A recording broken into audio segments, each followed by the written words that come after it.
마테오가 전한 거룩한 복음입니다.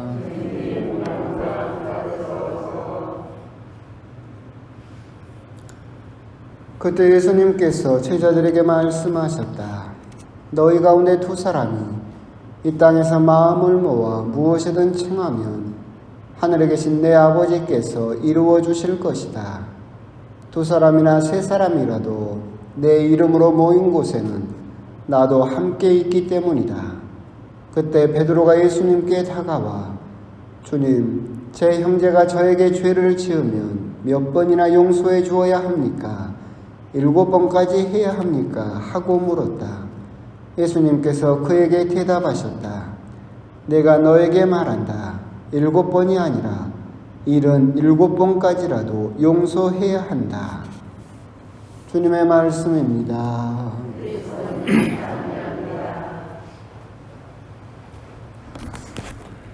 감사합니다, 주님.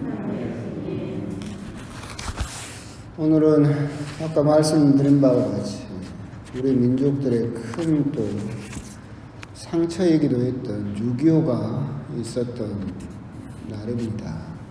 같은 또 그런 실수일 수도 있고 죄악일 수도 있는 서로 민족이 같은 민족이 서로 죽이던 그런 아픈 일이 다시는 일어나지 않도록 서로 좀 대화하고 화해하고 좀 한 민족으로서 일치를 이룰 수 있도록 좀 청하고 기도하는 날이 오늘이기도 하죠.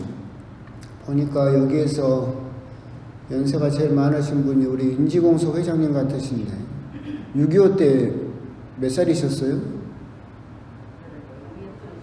아, 그래요? 그럼 저 누구한테 물어볼까? 네. 10살? 12살? 12살, 10살이면 기억나시겠는데? 그러니까 아직까지도 생생하게 살아있는 그런 아픈 상처이기도 하죠. 우리나라 역사를 보더라도 삼국시대 이후로 같은 민족이 이렇게 고려 발해시대 때 갈라지긴 했었구나.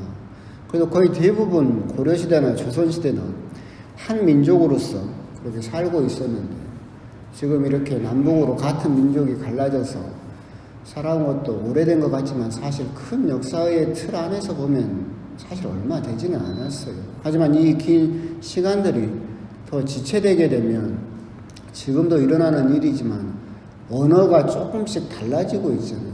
한 형제, 한 민족이다라고 하는 것을 가장 결정적으로 드러내주는 것이 언어이고 프란시스코 교황님께서도 여러분은 한 언어를 쓰고 있기 때문에 한 형제입니다라고 우리들에게 말씀하셨던 것처럼 이게 점점 우리가 더 미워하면서 거리를 더 좁히지 않으면 않을수록 서로 의사소통을 하지 못하게 되면 더 이해하지 못하고 결국은 대화하지 못해서 그 간극이 갈등의 골이 더 깊어질 수 있기 때문에 어떻게든 지금이라도 빨리 대화하고 또 일치할 수 있는 여러 방법들을 찾아야 되겠죠.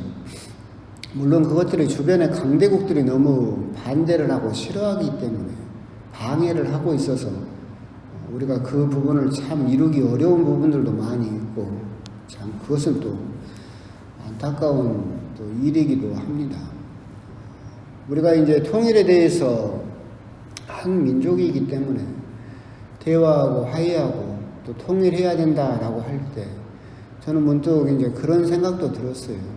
코로나로 인해서 사실은 우리나라에서 막 청년들이나 젊은 사람들이 주식 열풍이 불고 비트코인 열풍이 불고 부동산 가격이 올라가고 사실은 그럴 수밖에 없는 상황이었어요. 전 세계적으로 돈이 대대적으로 풀려있는 상황이었고 양적 완화니 뭐니 해서 각 나라마다 코로나로 경제가 주저앉으니까 돈을 계속 풀기 시작했던 상황이었었고 우리나라는 사실 많이 푼 것도 아니에요. 근데 경제 규모에 비해서 언론은 뭐 나라가 망한다고 난리인데 그놈들은 나쁜 놈들이고 하여튼 그러다 보니까 시중에 돈이 많아지다 보니까 결국은 주가나 비트코인이나 부동산 가격이 올라갈 수밖에 없고 그런데 아이들에게 물어보면 너희들이 주식 투자나 비트코인을 하는 목적이 뭐냐 그러면 100이면 100 부동산입니다. 집 사겠다고 그럽니다. 주식으로 돈 벌어서 집 사겠다. 그만큼 우리나라는 내 소유의 집에 대해서 굉장히 또 민감하고 그것을 또 굉장히 또 중요시하게 하는 생각하는 그런 분위기 속에 살고 있죠. 근데 왜 그런 분위기 속에 살고 있느냐라고 하면 여러 가지 이유가 있겠지만 간단한 이유입니다. 우리나라는 좁은 땅덩어리를 가지고 있죠. 여기 5,700만이 살아요. 근데 이 땅덩어리 중에서도 산이 몇 %예요? 70%가 산이에요. 사람이 못 살아요. 그럼 나머지 30% 안에서 5,700만이 살고 있어요. 그런데 프랑스는 우리나라 땅의 6배 커요. 6배 큽니다. 엄청 높죠. 거기는 산도 별로 없어요. 평야가 다죠. 거기 인구는 6천만 밖에 안 됩니다. 아르헨티나라는 나라가 있죠. 거기도 엄청 넓고 뭐 그냥 팜파스 해가지고 뭐 엄청 풍족한 땅이죠. 거기도 산이 별로 없어요. 굉장히 평야지대고 거기 인구는 4천만이에요. 근데 우리나라 땅의 28배예요. 엄청나죠. 우리나라 땅의 28배 땅에서 4천만이 살아. 근데 우리나라는 28배나 작은 땅덩어리에서 5,200만이 살아. 근데 거기서도 산 빼면 30%에서 밖에 못 살아. 그러니까 우리들이 그 좁은 땅덩어리에서 집 할 수밖에 없는 거잖아요.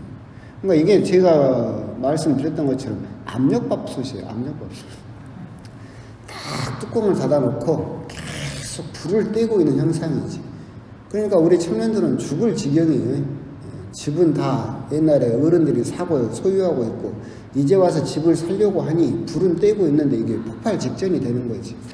항상 드리는 말씀은 우리가 통일이 가장 돼야 되는 제 기본적인 생각은 통일이 됨으로써 북쪽이 열리게 되면 압력밥솥 뚜껑이 열리는 거예요. 김이 빠지겠지. 그러면 폭발하지 않겠지. 청년들이 그냥 오직 젊은 사람들이 여기서만 이 좁은 땅덩어리에서만 5,200만이 그냥 서울대 연고대가 최고인 것처럼 거기를 나와야만 내가 살 수 있는 것처럼 그런 압력밥솥에서 살다가 위쪽이 열리고 철도가 연결돼서 우리가 유럽 가려면 비행기밖에 없어요. 배하고. 근데 철도로도 갈 수 있고 버스로도 갈 수 있고 위쪽이 열린다라고 한다면 수많은 기회와 그리고 또 심리적으로도 이제는 서울대 연대 고대 안 나와도 충분히 행복하게 살 수 있다. 정말 그런 우리 아이들에게 희망을 줄 수 있는 가장 큰 방법이 사실은 통일 이전에라도 북쪽과의 길이 열려서 우리 아이들에게 숨통을 틔워주는 것이 정말로 시급하다 라는 생각을 하고 있는데 그런 면에서 우리들은 주변 강대국들이 그렇게 반대를 한다 하더라도 빨리 대화하고 참 그랬으면 좋겠는데 미국이든 중국이든 일본이든 러시아든 하여튼 전 세계에서 힘센 놈들은 다 있어요. 그놈들 중에서 우리나라 통일을 찬성하는 놈은 한 놈도 없어요. 하여튼 기구한 운명이에요. 우리나라도. 하여튼 그래도 빨리 대화를 했으면 좋겠다 싶기도 하고. 근데 또 우리 남한에서도 또 문제는 많이 있죠. 우리나라도 지금 젊은 세대나 많은 사람들에게 통일을 물어보면 통일을 굳이 해야 되냐라고 물어보죠.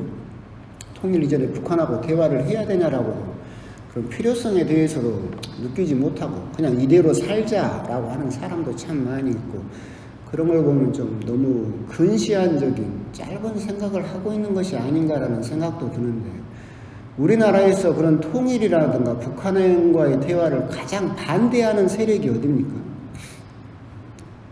어딘 것 같아요? 개신교예요.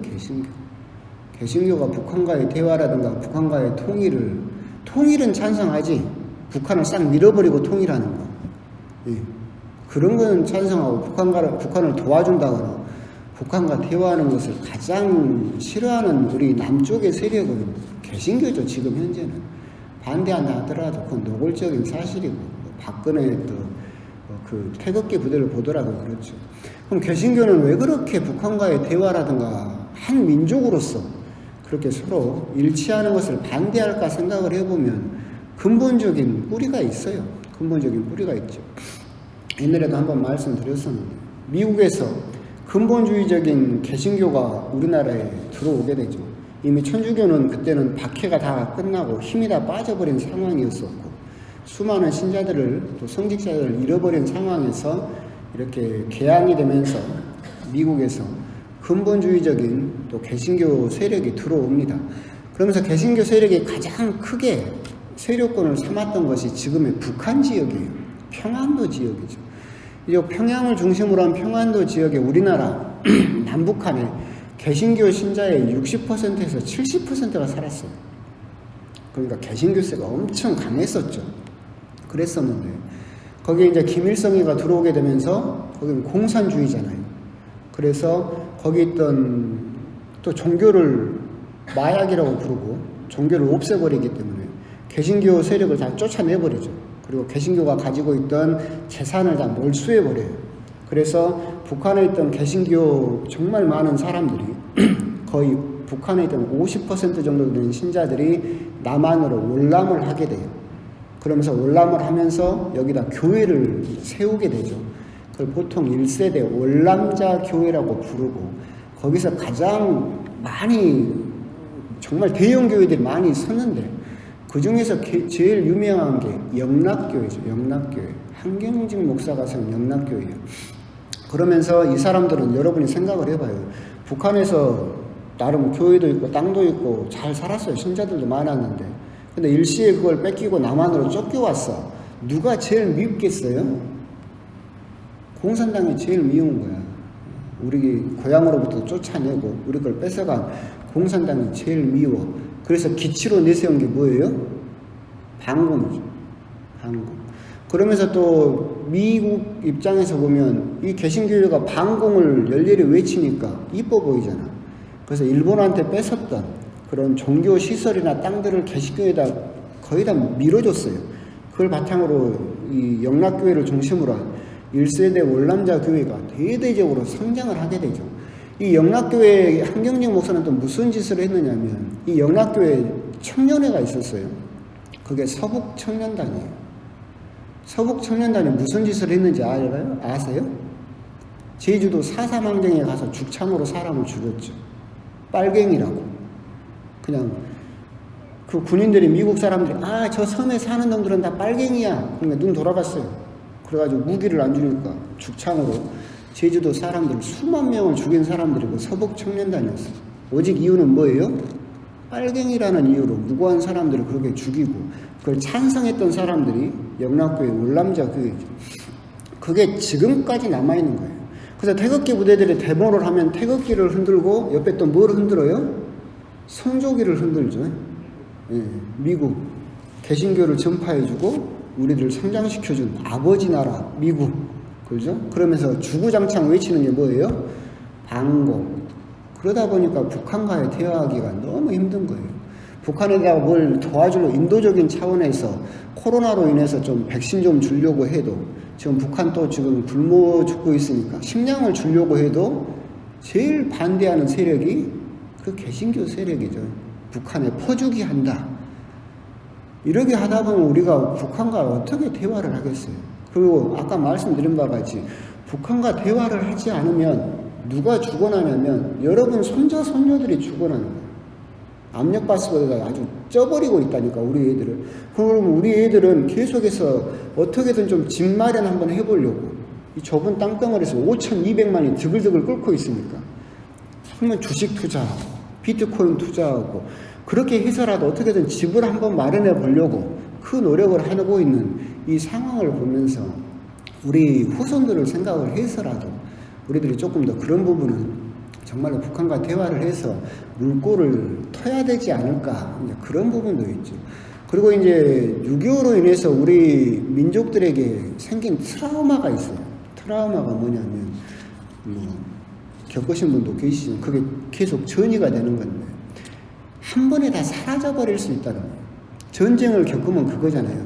내가 아무리 뭐 땅도 좋고 집도 좋고 의리의리하게 살았더라도 전쟁이 터지면 일순간에 다 사라져버릴 수 있어요. 그러다 보니까 우리나라 사람들의 기본적인 심리가 장거리 선수겠어요? 마라톤 선수겠어요? 단거리 선수겠어요? 단거리 선수예요. 다. 마라톤 인생을 길게 보고 내 후손의 삶까지 길게 보는 생활을 할 수가 없어요. 왜? 또 언제 전쟁이 터져가지고 이 모든 것이 다 사라져버릴 수도 있다는 두려움에 휩싸이는 거지. 그러니까 단거리 선수예요. 그래서 죽자 사자 물 대신 커피를 마시면서 달려오는 거예요. 그래가지고 지금 이룬 게 뭐예요? 지금의 경제 발전을 이뤘어요. 그런데 살고 보니까 인생이라고 하는 것이 단거리예요? 마라톤인 거야. 그래서 지금 현재 우리나라가 어떻게 돼버렸어요? 지쳐버렸죠. 지쳐버린 거예요, 다들. 그래가지고 이놈의 뭐 특이한 현상들이 나오는 것도 그런 거예요. 경제 발전을 이뤄서 잘 살고 하면 된다라고 막 하니까 단거리 선수 죽자사자 딱 달렸어. 그러니까 결승선 여길 줄 알았어. 딱 가봤더니 뭐라고요? 아직 한참 남았다. 더 달려라. 이제 더 달릴 힘도 없어. 다 뽑아 써버렸잖아.